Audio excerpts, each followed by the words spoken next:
Chucrute FC é um podcast em parceria com Alemanha FC, Fußball BR e Rádio MW.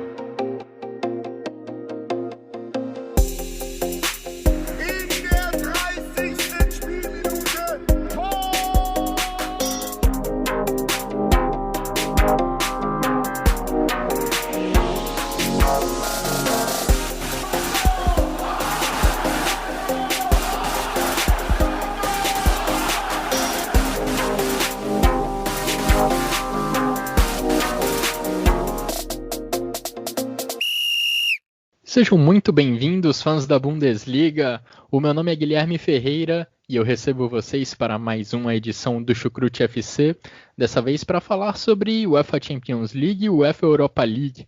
Tivemos a segunda rodada da fase de grupos dessas duas competições nesse meio de semana.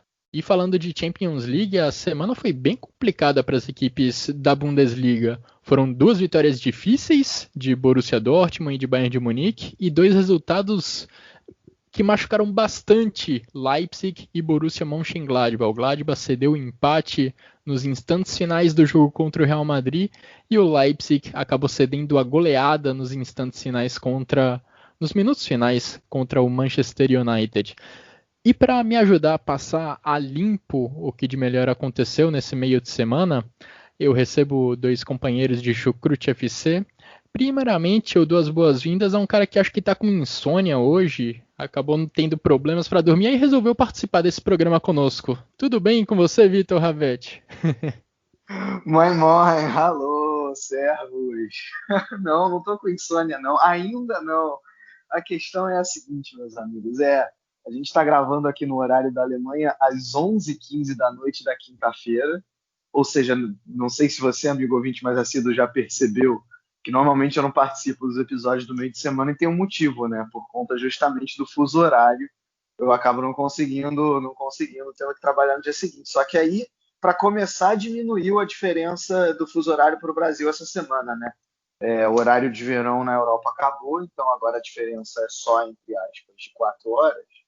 Então facilita um pouco. E além disso, amanhã eu terei, modéstia à parte, merecidas férias. Então dá para dormir um pouco mais tarde sem grandes problemas. E aí tamo junto, né? Apesar do que, vale dizer, com um pouco de tristeza, eu comentei no último episódio da segunda onda do corona chegando com tudo, e agora a dona Merkel decidiu aí, na minha opinião, tá certa ela, né? Para deixar claro.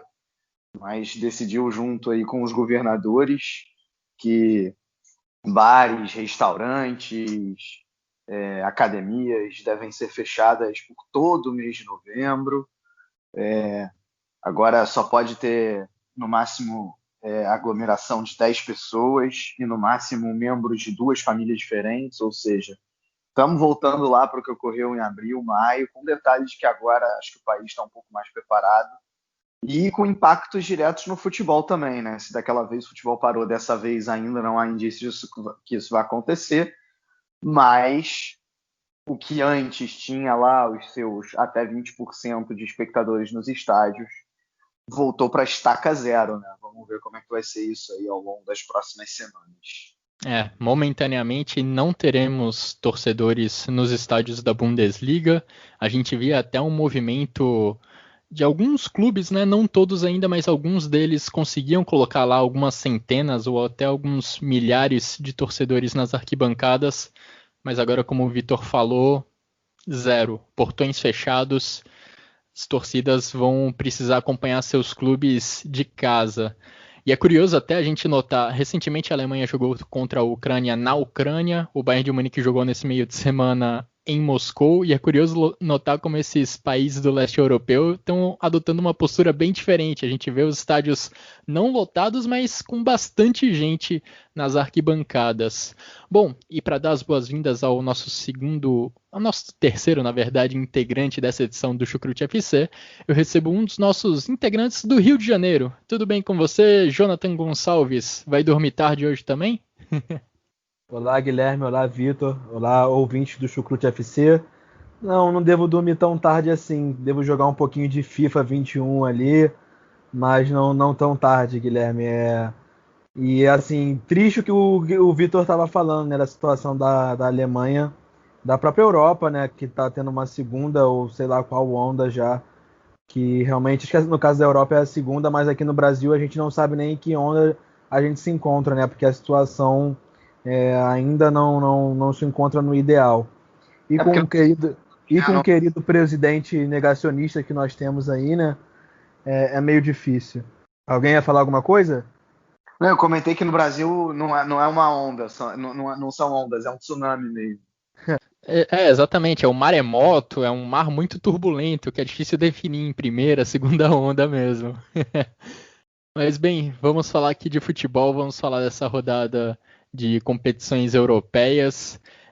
Vamos começar falando então do atual campeão da Champions League, o Bayern de Munique. Como eu disse, viajou até Moscou para enfrentar o Lokomotiv e teve uma tarefa até mais difícil do que se esperava. A equipe de Hansi Flick abriu o placar com Goretzka, mas sofreu o empate e só marcou o gol da vitória ali na fase final da partida com Joshua Kimmich.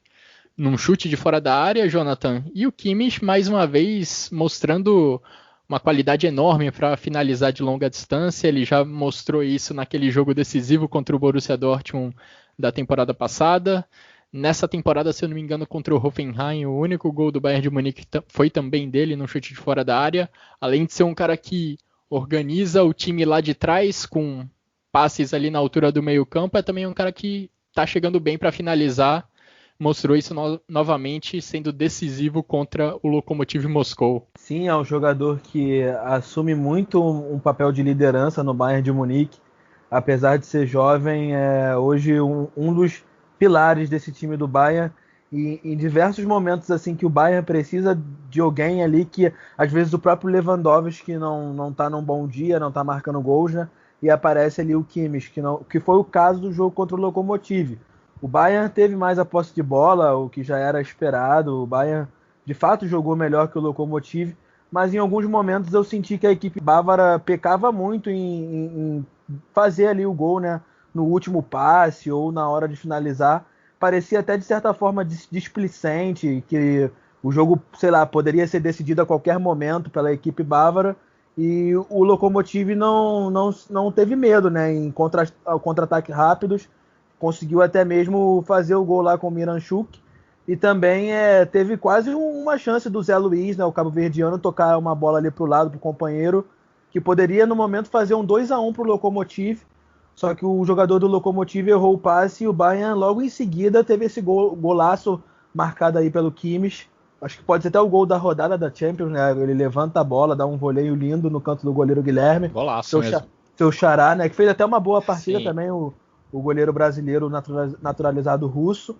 Só que eu senti o time do Bayern de Munique, embora jogou melhor, um pouco displicente. Eu acho que, de certa forma, eles estavam sentindo que o jogo estava ganho, mesmo com o placar 1-1, pecando muito na hora de fazer o gol. E, em certo momento, eles, claro que fizeram o gol, mas poderia ter sido um pouco mais fácil o trabalho da equipe do Hans Flick. Como eu disse, não fez um mau jogo, mas achei um pouco displicente. De fato foi uma partida, Vitor, em que o Bayern de Munique sofreu bastante nesses contra-ataques. Como o Jonathan falou, o Lokomotiv Moscou chegou a ter oportunidades para virar o placar diante do Bayern de Munique, e eu acho que isso se deve muito ao fato do Bayern de Munique pressionar um pouco menos no campo de ataque do que deveria, ou um pouco menos do que fazia naquela reta final de temporada passada, ou durante boa parte da temporada passada, na verdade. E acho que os próprios números conseguem demonstrar isso um pouco pra gente. Eu estava dando uma olhada no site chamado Football Reference, que tem estatísticas mais aprofundadas das principais ligas da Europa, e comparando os 3 jogos da bolha da Champions League em Lisboa, nas quartas semis e na final, com os 2 jogos que o Bayern de Munique já disputou nessa atual edição da Champions League, nos 3 jogos de Lisboa, o Bayern de Munique teve mais pressões no terço de ataque do que nesses 2 da atual temporada. Pegando qualquer jogo individualmente da última temporada em que o Bayern de Munique foi campeão, o Bayern acabou com mais pressões no campo de ataque. E eu acho que isso se deve um pouco, Vitor, ao fato do Hansi Flick estar tentando poupar um pouco os seus jogadores, preparando eles para essa maratona que vem pela frente, não é? Cara, é exatamente isso que eu ia dizer, assim, não dá pra gente esperar que o Bayern de Munique vai jogar todos os jogos na intensidade que jogou essa reta final de Lisboa, né? Vamos lembrar que o time se organizou, né? Se preparou para aquela reta final, que tinha um quê de Copa do Mundo também, né? Tipo, com esse tiro curto, e agora não é assim, agora, como você bem disse, é uma maratona. Então vai acontecer, né, de ganhar do Hertha Berlim no último minuto, de repente até eventualmente perder uma partida como foi contra o Hoffenheim, e vai acontecer também de ganhar do Lokomotiv Moscou com alguma dificuldade jogando na Rússia, né? O time dosou muito mais. Eu não diria nem que poupou tanto, né? Assim, vamos lembrar que o Gnabry tinha acabado de ser reintegrado ao elenco, então, né, talvez tenha sido realmente o único titular que não tenha jogado, né? O próprio Afonso Davies se machucou, então foi o Lucas Hernandes, né? Agora, sim, os jogadores não estavam, né, tentaram, como eu falei, dosar um pouco mais. Agora, sim, primeira coisa, sobre Kimmich, procure um fundamento em que ele tenha falhas e falhe miseravelmente. Não vai conseguir, assim, é incrível não é nem o que está jogando, porque eu já cansei de dizer o que está jogando. O Kimmich é um jogador muito bom e joga muito bem a grande maioria dos jogos, essa que é a verdade. Agora, dois jogadores que não ganham tantas pompas assim, principalmente na grande mídia. Primeiro deles, Tolisso, que eu acho que vem fazendo uma temporada muito boa. E, cara, Leon Goretzka, assim, a capacidade dele de infiltração, de chegar na área finalizando bem, vindo desde trás, é incrível. Eu já falei isso algumas vezes e eu torno a repetir. Eu acho que quando o Thiago Alcântara saiu, acho que muito turbinado pela excelente final que ele fez em Lisboa, e foi o melhor jogador da partida na ocasião, muita gente achou que ele ia fazer uma falta absurda ao Bayern de Munique. Para mim, o Thiago Alcântara, se você for olhar esse meio campo aí do Bayern de Munique e o desempenho na temporada passada, ele estaria atrás do Kimmich e atrás também do próprio Goretzka, claro, com características completamente diferentes, principalmente em relação ao Goretzka. Mas eu colocaria que o Goretzka é peça essencial dessa equipe. E, sinceramente, não esperava isso quando chegou do Schalke 04. Então, realmente, um jogador que cresceu muito aí. E tá... Cresceu em vários sentidos, né? Até rasga a camisa, né? Vocês viram lá no jogo? Teve isso. A camisa rasgou ali na parte do braço e... No tríceps. Não sei se foi comemoração ou sei lá o que, né? O garoto tá igual o Capitão América. E só para fechar também, bem para lembrar, Lewandowski em crise, né? 2 jogos de Champions League e não marcou gol. Que absurdo, polonês. É uma vergonha. Acho que o Pedro é melhor. Acho que tá na hora do Pedro contratado pelo Bayern de Munique e o Bayern de Munique mandar o Lewandowski para o Flamengo. Muito fraco esse Lewandowski, só joga a Bundesliga, né? E só ilustrando um pouco o que eu falei no meu comentário anterior sobre o Bayern de Munique tá pressionando um pouco menos no campo de ataque, a gente já até conversou em outros episódios do Chucrute FC que o Bayern vive ali no fio da navalha, né? Primeira linha de defesa ali na altura do meio campo, e seja o que Deus quiser, vamos evitar os contra-ataques do adversário, mas para isso você precisa apertar eles lá na frente, não pode deixar com que o passe saia. E comparando o jogo contra o Barcelona, o 8-2, o famoso 8-2 da última Champions League, com esse contra o Lokomotiv Moscou, a diferença é absurda. Contra o Barcelona, o Bayern de Munique, segundo, novamente, o site que eu mencionei, o Football Reference, o Bayern de Munique teve 60 pressões no campo, no terço de ataque. Contra o Lokomotiv Moscou, esse número foi só de 17, dando uma amostra da diferença de desempenho dessa equipe do Bayern de Munique. Mas não criemos pânico, torcedor do Bayern de Munique. Logo, quando vier um jogo importante, vai voltar aquele Bayern de Munique a 200 km por hora. Pelo menos é isso que eu imagino. Eu também, Guilherme, é o que eu imagino, mas porque foi até o que eu disse. De certa forma, eu achei o time meio displicente. Teve algumas jogadas do Bayern que os jogadores, sinceramente, não pareciam estar totalmente focados em de fato fazer o gol. Queria fazer aquela cereja, botar aquela cereja a mais no bolo, sabe? Queria dar uma enfeitada a mais e às vezes acabava por perder o ataque ou um passe, por querer caprichar, né? Foi isso que eu senti nesse Bayern de Munique, mas é um time que, sem dúvidas, quando enfrentar equipes aí um pouco mais fortes, até mesmo que o próprio Lokomotiv, vai colocar ali, o futebol vai ser bem melhor, né? Acredito que não vai ter um pouco desse capricho, como eu quis dizer, né? E eu diria que esse ritmo mais lento do Bayern de Munique já tem data marcada para acabar. Dia 7 de novembro, Bayern de Munique contra Borussia Dortmund, valendo pela Bundesliga, não é Supercopa, então valem 3 pontos para o campeonato alemão, então aí sim eu acredito que vamos ver o Bayern de Munique de Hansi Flick em seu melhor nível. Falando de Der Klassiker, o Borussia Dortmund também venceu com sofrimento nesse meio de semana pela Champions League. Depois de ser derrotado pela Lazio, jogando em Roma, o Borussia Dortmund venceu em casa a equipe do Zenit. 2 gols no segundo tempo, Jonathan. E pelo segundo jogo consecutivo, Lucien Favre usando uma linha de 4 defensores em vez daqueles 3 zagueiros que ele usou por bastante tempo na temporada passada. Isso com Piszczek e Delaney no banco de reservas, jogadores que já atuaram como zagueiros com o Lucien Favre, exatamente para a equipe não desfazer essa formação, esse 3-4-3 que foi tão utilizado na última temporada. Você vê alguma possibilidade dessa formação com 4 defensores se manter ou volta para os 3 zagueiros assim que Zagadou e Henry Kahn estiverem 100% e disponíveis?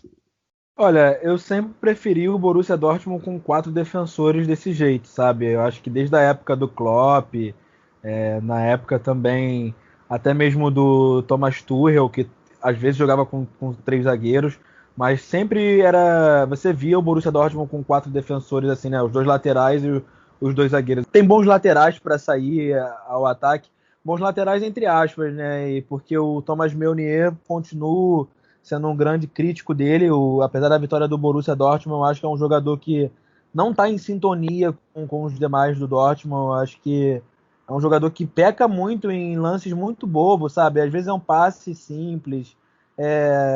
Apesar que no lance que o Thorgan Hazard sofre o pênalti, quem cruza na área é o Thomas Meunier, mas só foi um detalhe mesmo, porque é um jogador que não sinto, tipo, igual o Maurício Isla faz no Flamengo, por exemplo, que o Everton Ribeiro sempre serve ele ali na frente para ele chegar cruzando. O Thomas Meunier não teria essa capacidade de chegar cruzando igual o chileno faz aqui no Brasil. Essa transferência Bundesliga-Flamengo você não quer não, né? Você não quer o Meunier no Flamengo, não, creio eu. Essa eu não quero não. Essa pode deixar o Thomas Meunier no Dortmund. Na verdade, não deveria nem ter, sinceramente, vindo para o time. Poderia ter vindo um outro jogador aí no mercado. Mas, enfim, eu prefiro assim, Guilherme, com a linha de 4 atrás. Acho que o Guerreiro tem qualidade para sair jogando pela esquerda, como muitas vezes fez. Trabalhar ali com o Rei na frente. E também uma boa partida ali do Modahu. Eu acho que assim, é um jogador que, em questões ofensivas, eu acho ele um pouco acuado na hora de afunilar ali pelo meio mesmo, afundar. Mas quando tem a oportunidade, às vezes, de dar um chute, ele sempre chuta com muito perigo. É um jogador que distribui bem o passe ali, movimentou bastante o meio-campo do Dortmund. Um Dortmund que foi mais do mesmo, né? Aquele Dortmund que meio sem criatividade, chega uma vez ou outra lá na frente, perde as chances que tem. No segundo tempo um pouquinho melhor, né? O pênalti que abriu a porteira e o Haaland finalizou lá já nos acréscimos. Mas um Dortmund que entrega sempre muito menos do que realmente pode entregar, né? Diante de um Zenit que pouco atacou, pouco foi ofensivo contra o Dortmund. Eu não me lembro dos muitos problemas para o goleiro Roman Burke nessa partida. O Vitor, se você quiser falar sobre esse esquema com 4 defensores, pode comentar também, mas o que eu queria abordar com você é também esse problema ofensivo que o Borussia Dortmund vem mostrando, essa dificuldade, pelo menos, que a equipe vem demonstrando, porque, olha, tá difícil de sair o primeiro gol do Borussia Dortmund nas partidas. Considerando os jogos pela Champions League e pela Bundesliga, nessa temporada, o Borussia Dortmund ainda não conseguiu marcar gols nos 30 primeiros minutos das partidas. E a gente sempre vê um cenário parecido, né? Um time adversário recuado, marcando forte, o Borussia Dortmund com mais posse de bola, trocando passe no meio-campo, mas sem conseguir quebrar essa retranca. E a gente viu isso com bastante clareza, tanto tanto no final de semana contra o Schalke e agora no meio da semana contra o Zenit, quando o primeiro gol das duas partidas saiu a partir de bolas paradas. Eu acho até que contra o Schalke, mesmo no primeiro tempo, até falei isso no último episódio do Chucrute, foi assim, foi ok, não foi bom, mas foi aceitável, digamos assim. Tipo, a sensação que eu tinha no jogo contra o Schalke o tempo inteiro é que em algum momento o gol ia sair. Contra o Zenit eu tive a sensação contrária o tempo inteiro. Eu tava falando, cara, ou esse jogo vai terminar 0-0 do jeito que ele tá, ou em algum momento o Zenit até vai conseguir fazer um gol num contra-ataque. Porque realmente o Dortmund não tinha nenhum poder de infiltração, nenhuma criatividade ali para de repente ter um passe de ruptura, né? Então, assim, acho que até um dos motivos para isso é que o Brandt estava no banco de reservas. Toda vez que ele entra, eu sinto que o Borussia Dortmund ganha mais dinâmica no meio-campo, ganha mais distribuição de bola, enfim. É chovendo molhado a gente dizer aqui que não entende por que ele não é titular. E aí realmente só surgiu no segundo tempo com a bola parada. Acho que se não fosse Sancho e Haaland, não digo nem nesse jogo, mas na temporada até como um todo, o Dortmund estaria numa complicação bastante grande. Não está, porque acho que tem bastante jogo ainda para garantir a classificação até sem sustos nessa Champions, é vice-líder junto com o Bayern de Munique na Bundesliga. Então, eu acho que assim, ainda acho que é um time que tem muita coisa para melhorar, que o Favre tem muita coisa ainda para fazer, mas não é motivo para desespero, apesar desse desempenho aí contra o Zenit. E só duas coisas que repercutiram na Alemanha essa semana, que eu acho interessante falar.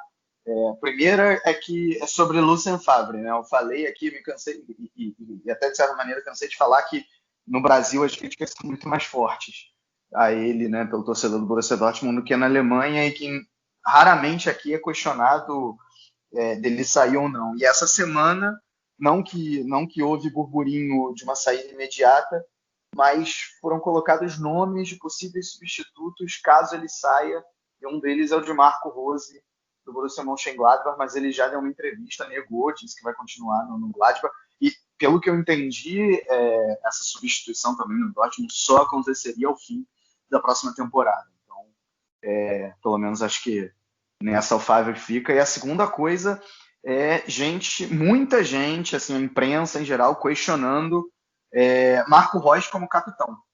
E eu até entendo de alguma maneira, porque eu acho que o Reus ele não é pela técnica, não é pela qualidade. Para começar, muitas vezes ele está no banco, né? Esse é o primeiro motivo. E o segundo, eu acho que eu vejo mais liderança no Hummels do que no Reus. Assim. O Hummels tem toda a questão de ter ido para o Bayern de Munique, mas assim, acho que ele já voltou, já está há 2 temporadas. Eu acho razoável, no mínimo, abrir uma discussão de talvez a braçadeira ir para o zagueiro, mas assim, sem tirar os méritos do Reus, para deixar claro. O Reus que estava muito estressado nesse jogo, foi evidente, deu para ver em alguns momentos que ele estava dando pernada, empurrões em alguns dos jogadores do Zenit sem necessidade, sabe? Às vezes o lance já tinha parado e ele dava um empurrão. Sinceramente, é uma conduta que eu nunca vi muito o Marco Reus agir dessa forma, né? Parecia um pouco estressado, um pouco irritado o capitão, né, do Borussia Dortmund.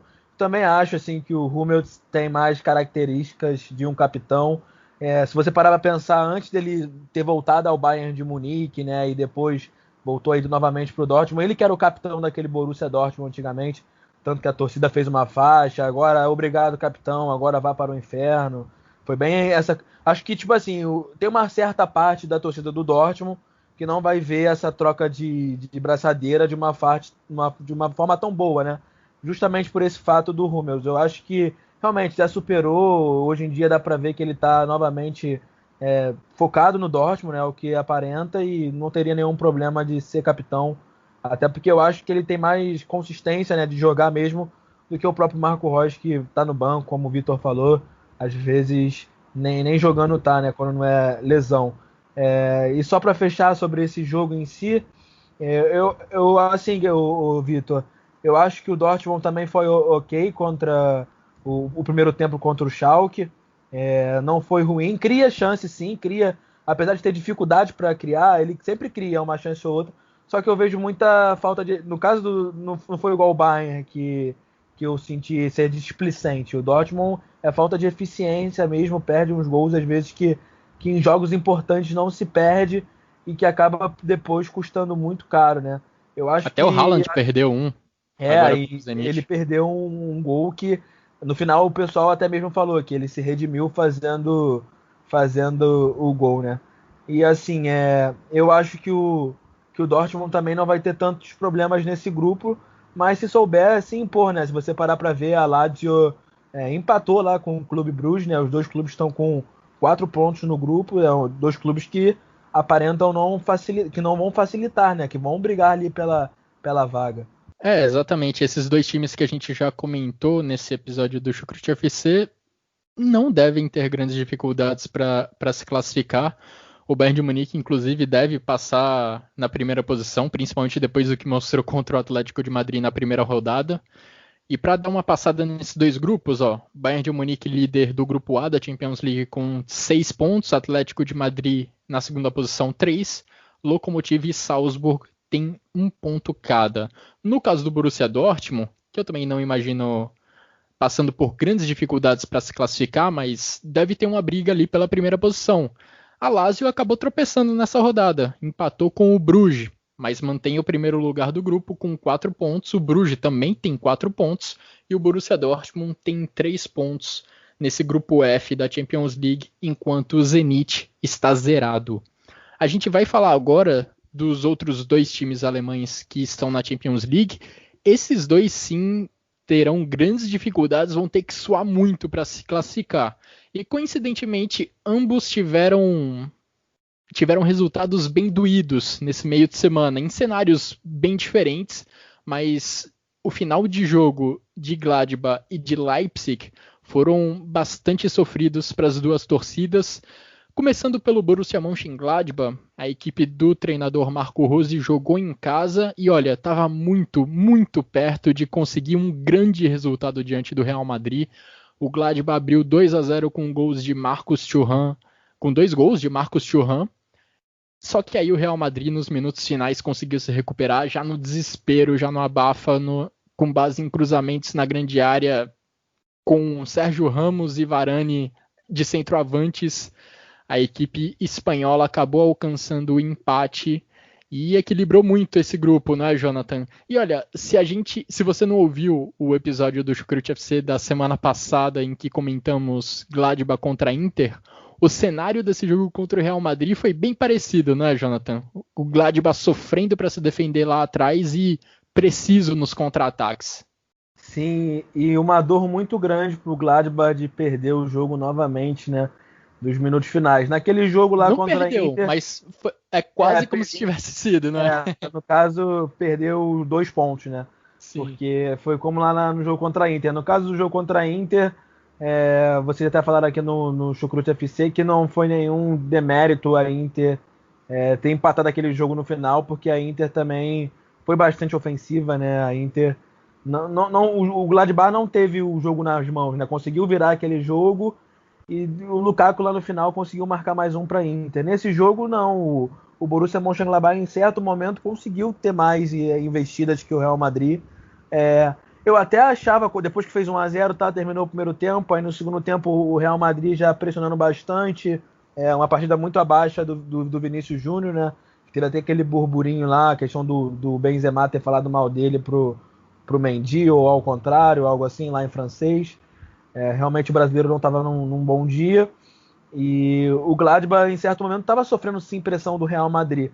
Eu até achei que fosse sofrer um empate 1-1, só que não. O Marcos Thuram foi lá depois de um belíssimo passe que ele recebeu, né? Um passe muito lindo. Eu me esqueci quem foi que deu o passe, se eu não me engano foi Jonas Hoffmann, né? Plea, nossa, um belíssimo passe do Plea. E o Marcos Thuram, né? O jogador que fez 2 gols, só que aí o Real Madrid é o Real Madrid, né? Você não pode dar mole. Os caras começaram a pressionar demais. Fizeram 2 golzinhos ali a partir dos 87, o gol do Benzema e o gol do Casemiro. Assim, doeu até em mim, sabe? Como fã do futebol alemão, ver o Borussia Mönchengladbach, porque assim, seria muito legal ver o Mönchengladbach chegar logo a 4 pontos nesse grupo, que é um grupo muito difícil, né? Um grupo com o Inter, com o Real Madrid, e a equipe aí do Marco Rose vê 2 vezes a vitória escapar nos minutos finais. É complicado, né, Vitor?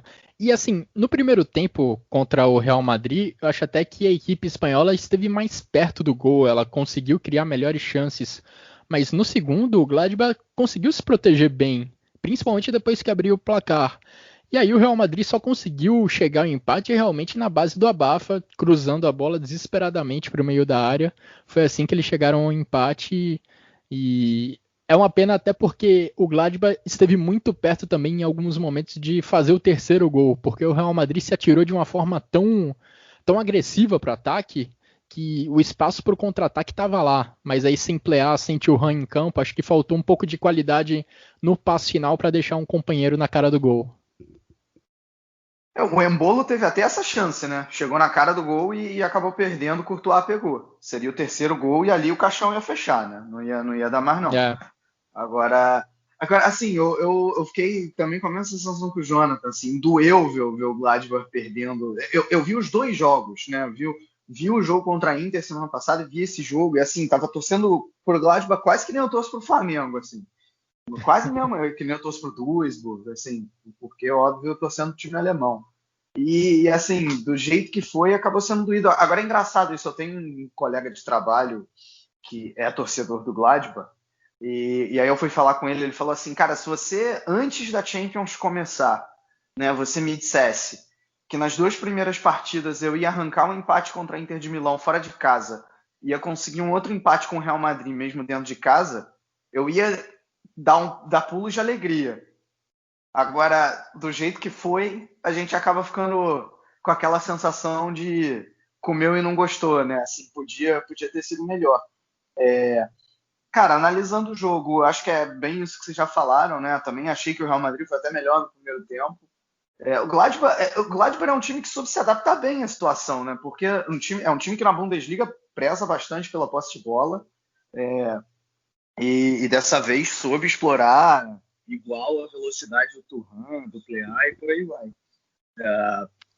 E também achei até que se defendeu relativamente bem atrás e acabou coisas do futebol tomando esses 2 gols. Agora, assim, primeira coisa que o Gladbach leva azar na Champions League, né? Assim, para começar, leva azar nos grupos. Isso já aconteceu nas duas Champions recentes que os outros participaram. E teve Barcelona, teve Juventus, teve Manchester City.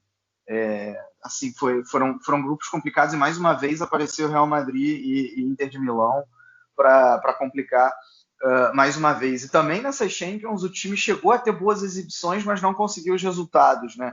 Jogou muito bem contra o Barcelona, por exemplo, dentro de casa, chegou a abrir o placar e eu acho até que naquele jogo acaba tomando a virada, por exemplo. E agora está acontecendo algo parecido, mas assim, o grupo está embolado, né? Acho que mesmo o Shakhtar sendo líder do grupo, os próximos 2 jogos são contra o Shakhtar. Eu acho assim, ganha um, empata outro, o Gladbach está ali no bolo, né? E é perfeitamente possível isso. Então acho que é bem verdade que essas exibições da Champions do Gladbach estão desgastando o time para a Bundesliga. Isso ficou provado contra o Mainz no fim de semana passado, apesar da vitória. Dá para dizer que a Champions do Gladbach é de muito respeito até aqui, né? Sim, bastante. E apesar da gente ver o Gladbach bem recuado, basicamente se sustentando na defesa nesses 2 jogos, tanto contra a Inter quanto contra o Real Madrid, a gente viu também nessas 2 partidas como o Gladbach tem qualidade do meio para frente para sair jogando, como tem qualidade de passe nos jogadores de meio e de ataque, até com o Ginter na defesa, porque em algumas jogadas o Gladbach ainda consegue sair da defesa aproximando seus jogadores com trocas de passes rápidos. A gente viu uma pequena amostra disso naquele passe lindo do Neuhaus, se eu não me engano, para o gol da virada do Gladbach contra a Inter, da virada naquele momento, na gol do Jonas Hoffmann. E nessa partida contra o Real Madrid também, lindo passe do Plea para o primeiro gol do Marcus Thuram. Em outros momentos também o Gladbach conseguia sair da defesa tocando a bola, sem necessariamente dar um chutão para frente e vendo no que acontece. Então, apesar de ter sofrido bastante defensivamente, o Gladbach ainda assim mostrou que é um time que sabe jogar, mas que agora tem uma caminhada difícil, porque, tudo bem, tem o Shakhtar pela frente, mas o Shakhtar também já mostrou bastante força dentro desse grupo. A outra equipe alemã que jogou nesse meio de semana pela Champions League foi a equipe do Leipzig, que também sofreu nos momentos finais da partida contra o Manchester United, mas por motivos um pouco diferentes. O Leipzig jogou no Old Trafford e fez um jogo equilibrado por boa parte dos 90 minutos. Só que aí depois do 2-0, né, Vitor? Foi ladeira abaixo. A equipe abriu totalmente a guarda e levou uma goleada que acho que não diz nada sobre o que foi essa partida, não é? Eu acho que é bem isso que você falou mesmo. Assim, tipo, o Leipzig foi um time que teve problema, também não vamos negar isso. Foi um time que teve o jogo, de igual para igual até os 20 e poucos do segundo tempo, mas também não foi um time que conseguiu furar a defesa do Manchester United, criar muitas chances, né? Teve dificuldade de fazer as habituais infiltrações que costuma fazer, né? De criar as suas jogadas, né? De chegar mesmo na área do Manchester United para finalizar, né? Como costuma fazer na Bundesliga, né? Um time com muito repertório, mas que tocou muito a bola de lado e não chegou muito lá. E além disso, aí sim apresentou um problema, né, bastante explícito de transição defensiva, que, por exemplo, culminou com o segundo gol do Manchester United, né, um contra-ataque ali, um lançamento com o United se aproveitando naquele momento da marcação alta do Leipzig. Então, assim, a gente negar que o Leipzig foi um time que teve problemas não dá. Mas agora, 5-0 realmente não diz o que foi o jogo, né? Assim, o Sabitzer acabou entrando mal, né? Ele entrou numa posição que não costuma ser. Ele até já jogou por ali, né? Mais como um meio-campo mais recuado, voltando mesmo para auxiliar na saída de bola. Não é a primeira vez que ele joga assim, mas não é muito a dele. Eu não estou dizendo aqui que não tem mais como ele desempenhar essa função, não é isso. Mas realmente acabou sendo uma noite muito infeliz, que acabou sendo o golpe de misericórdia do Leipzig, né? Nessa noite, o que complica até a situação da equipe para o resto da competição, né? Da Champions League. Mais um time que deu azar no grupo, né? Porque caiu com o PSG e Manchester United. E o time que justamente todo mundo acreditava que o Leipzig poderia brigar contra para buscar a classificação era o United, que acabou ganhando as duas partidas, né? Eu já pensei na semana passada, quando o United ganhou do PSG, eu falei, putz, ruim para o Leipzig, porque provavelmente o Leipzig não vai ter condição de ganhar do PSG, e aí já é uma vantagem do United. E agora isso só piora, né? Vamos ver aí o que vai acontecer nos próximos 2 jogos contra o PSG, que pode até selar o destino dos touros vermelhos na competição continental. Grupo bem difícil da equipe do Leipzig.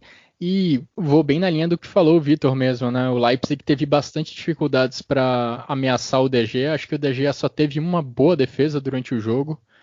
E de resto, o Leipzig teve bastante a posse de bola, mostrou bastante coragem em ir para cima do Manchester United jogando em Old Trafford, mas não conseguiu transformar essa posse de bola em chances reais de gol. O Poulsen foi pouco acionado, Dani Olmo e Forsberg foram bem abaixo do que estão mostrando na Bundesliga essa temporada. Os dois no campeonato alemão estão fazendo uma ótima temporada, criando chances para gol. Nessa partida contra o United, acho que principalmente o Olmo teve uma atuação um pouco abaixo, errando bastante passes. E erros que também foram muito provocados pela boa marcação do Manchester United, marcação forte. 2 dos gols do Manchester United, se eu não me engano, 2 deles tiveram origem em bolas roubadas pelo Fred, o jogador brasileiro, no campo de ataque. Então a equipe do Solskjaer também teve muitos méritos nessa vitória. Mereceu vencer, claro, mas o 5-0 acabou ficando um pouco grande demais para o que as duas equipes mostraram em campo. Sim, Guilherme, e foi o que o Vitor falou. Eu acho que os próximos 2 jogos contra o PSG serão decisivos, porque o Leipzig realmente tinha que bater de frente com o Manchester United, que eu acredito, apesar de achar os 2 elencos muito classificados, muito bons, eu acho que o do PSG ainda é melhor, até por ter o plus Neymar, né, Mbappé. Eu acho que, de fato, é o time que é o melhor nesse grupo. Eu pude assistir um pouquinho do jogo contra o Başakşehir, né, o jogo do PSG, e não achei nada demais, né? Foram 2 gols ali no segundo tempo, também da equipe francesa. E se o Leipzig entrar num bom dia, pode bater de frente, quem sabe vencer aí e conseguir encaminhar uma classificação. Ninguém esperava esses 5-0 do Manchester United. Eu acho que nem os próprios jogadores do United. Foi surpreendente mesmo. Eu acho que até tudo bem o United vencer, mas 5-0 foi demais. Um grande deslize aí do Julian Nagelsmann e seus jogadores. E esse grupo tem uma notícia importante também, porque o Neymar saiu contundido logo no início do jogo do PSG contra o Başakşehir. E deve desfalcar o PSG pelo menos em um jogo contra a equipe do Leipzig, o jogo da próxima rodada. O Neymar é inclusive dúvida para os próximos jogos da seleção brasileira, que acontecem em novembro. Então, para pelo menos uma partida contra o Leipzig, o brasileiro não vai jogar. E aí o time francês pode se ver numa situação bem complicada, porque de fato o PSG não teve uma atuação convincente contra o Başakşehir, e dentro de um grupo tão complicado, uma derrota pode fazer grande diferença. Passando a limpo esse grupo H da Champions League, o United, 2 vitórias em 2 jogos, 6 pontos. Na segunda posição o PSG, com 3 pontos. Mesmos 3 pontos da equipe do Leipzig, o Başakşehir é o único zerado nessa chave. E repassando também o grupo do Gladbach, o Shakhtar Donetsk, quem diria, hein? O Shakhtar Donetsk é quem lidera essa chave com 4 pontos. Na sequência, Gladbach com 2 pontos, a Inter pelos critérios de desempate é a terceira com 2 pontos, e o Real Madrid, quem diria, na lanterna desse grupo com apenas 1 ponto somado. Vamos agora falar de Liga Europa, porque a Alemanha também teve 2 representantes nessa competição, nesse meio de semana. Uma vitória e uma derrota. A equipe do Hoffenheim começou bem essa Liga Europa, hein? Depois de vencer o primeiro jogo, venceu novamente, dessa vez fora de casa, a equipe do Ghent por 4-1. Enquanto isso, o Bayer Leverkusen foi derrotado, depois de dar uma goleada na primeira rodada contra o Nice por 6-2.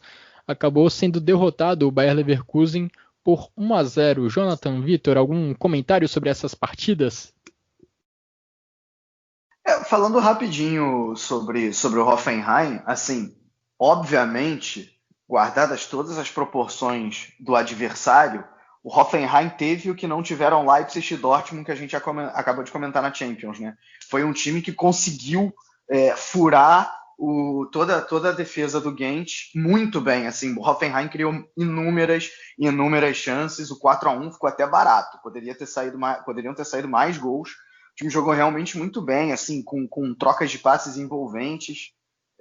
Promissor esse trabalho do Sebastian Hoeneß, hein? É promissor, né? Promissor. Ainda tá no início. Ganhou bem do Bayern de Munique. Mas também teve alguns tropeços na Bundesliga, né? Também vamos com calma, assim, é realmente promissor. 2 vitórias na Liga Europa, mas não acho que é um time que dentro da Bundesliga vá chegar em Champions League, por exemplo. Acho que a briga de repente é de novo para voltar para uma Liga Europa, mas realmente agradou esse início do Hoeneß, essa partida aí do Hoffenheim.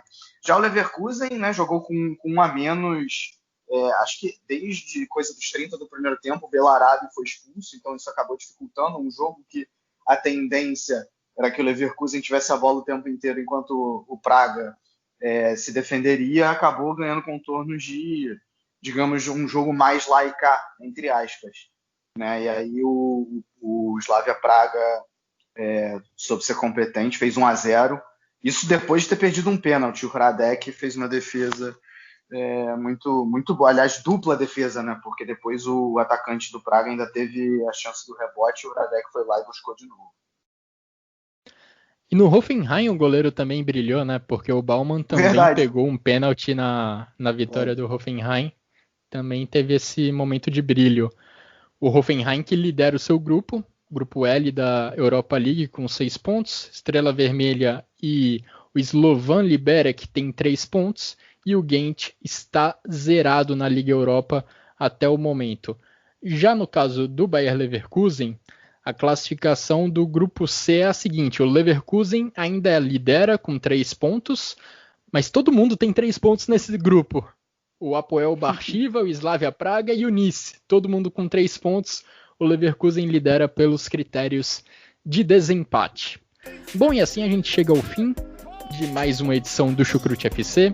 Agradecendo a você, Vitor, agradecendo a você, Jonathan, pelos comentários, pelas análises e agradecendo em especial a todos que nos acompanharam até aqui. Nesse final de semana tem Bundesliga e nós voltaremos, é claro, com o melhor resumo do que acontecer nesse final de semana de campeonato alemão. Um grande abraço a todos e até a próxima.